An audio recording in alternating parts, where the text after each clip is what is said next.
No exit. ఈ movie 2022లో అయితే వచ్చింది. ఇది సైకలాజికల్ థ్రిల్లర్ మూవీ. సో ఒక అమ్మాయి చుట్టూరు ఒక డార్బీ అనే క్యారెక్టర్ చుట్టూరు అయితే తిరుగుతూ ఉంటుంది ఈ మూవీ. సో ఈరోజు వీడియోలో ఈ మూవీ స్టోరీ అయితే తెలుసుకుందాం. సో వీడియోని ఎవరైతే కొత్తవారు చూస్తున్నారో మూవీ స్టోరీస్ కోసం మన ఛానల్ తప్పకుండా సబ్స్క్రైబ్ అయితే చేసుకోండి. సో ఇక కథ విషయానికి వెళ్ళిపోతే, డార్బీతో నన్ను యువతి మాదక ద్రవ్యాలు డ్రగ్స్ ఉంటాయి కదా, వాటికి అడిక్షన్ అయితే కోలుకోవాలని రీహాబిలేషన్ సెంటర్లో అయితే ఉంటుంది. ఒకరోజు ఆమె తల్లికి చాలా అనారోగ్యం అయితే ఉందని సమాచారం అందుతుంది. దాంతో తన డార్బీ తనను పర్యవేక్షిస్తున్న వారిని అనుమతిని పొందలేకపోయిన రీహాబ్ సెంటర్ నుంచి పారిపోయి తల్లిని చూసేందుకు అయితే వెళ్ళద్ది. సో ఇక జర్నీ మధ్యలో తీవ్రమైన మంచు తుఫాన్ కారణంగా ఆమె రహదారి వెంబడి ఉన్న రెస్ట్ స్టాప్లో అయితే నిలుస్తుంది. అక్కడ ఆగిపోద్ది రెస్ట్ తీసుకుందామని. సడన్గా అక్కడే ఒక పిల్లని కిడ్నాప్ చేసే సీన్ అయితే చూస్తుంది. అసలు ఇక్కడ ఎవరు ఉన్నారో, ఇక్కడ ఏం జరుగుతున్నది అనేది కనిపెడుద్ది. ఇక్కడ ఈ రెస్ట్ స్టాప్ ఏదైతే ఉందో ఆ రెస్ట్ స్టాప్లో అయితే కొంతమంది పరిచయం అవుతారు.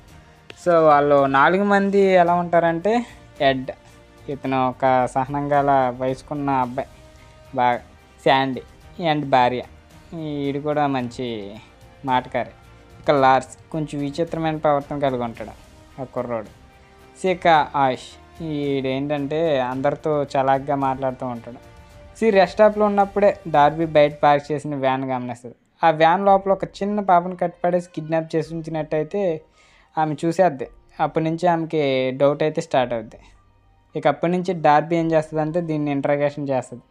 డార్బీ మరెవరికో చెప్పకుండా ఆ వ్యాన్ను గమనిస్తూ ఉంటుంది, చూస్తుంది, చేస్తూ ఉంటుంది. ఆ పాప పేరు జయ అనే విషయం ఆమెకైతే తెలుస్తుంది. సో డార్బీ తన ప్రాణాల మీదకి తెచ్చుకుని ఆ పాపను కాపాడే మార్గాన్ని అయితే ఎదుగుతుంది. అయితే రెస్ట్ స్టాప్లో ఉన్న నలుగురిలో ఎవరో ఒకరు కిడ్నాపర్ అని అయితే గమనిస్తుంది. ఈ విషయం తెలిసిన తర్వాత కథ మరింత ఇంట్రెస్ట్గా అయితే మారిపోద్ది.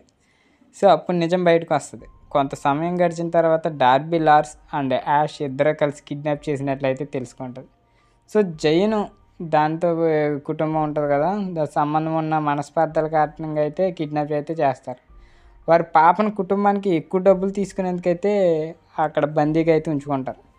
సో డార్బీ, యాష్ లార్స్లను అయితే ఎదుర్కోవాలని అయితే డెసిషన్ తీసుకుంటారు. కానీ యాష్ చాలా తెలివిగా కొంచెం క్రూరంగా అయితే ఉంటాడు. అతను డార్బీని చంపే ప్రయత్నం అయితే చేస్తాడు.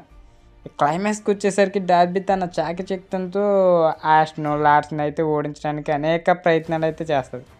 ఈ సమయంలో శాండీ కూడా యాష్ తరపున పనిచేస్తున్నట్టు అయితే తెలుస్తుంది.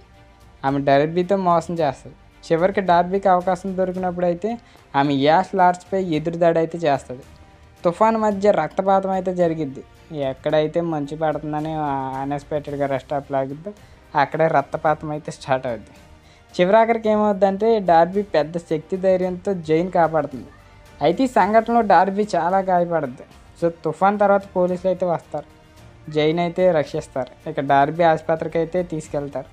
ఈ కథ డార్బీ ధైర్యం అండ్ జయ ప్రాణాలను రక్షించిన విజయంతో అయితే క్లోజ్ అవుద్ది.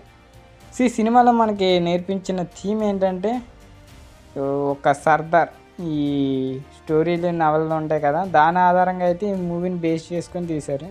సో కిడ్నాపింగ్, నమ్మకం, ద్రోహం, ఇక మనం ఎలా జీవించాలనే అంశాలతో అయితే ఈ మూవీ అయితే ఉంటుంది. సో మూవీ అయితే ఎక్సలెంట్ ఉంటుంది, ఒకసారి చూడండి. నో ఎగ్జిట్ 2022లో వచ్చిన మూవీ.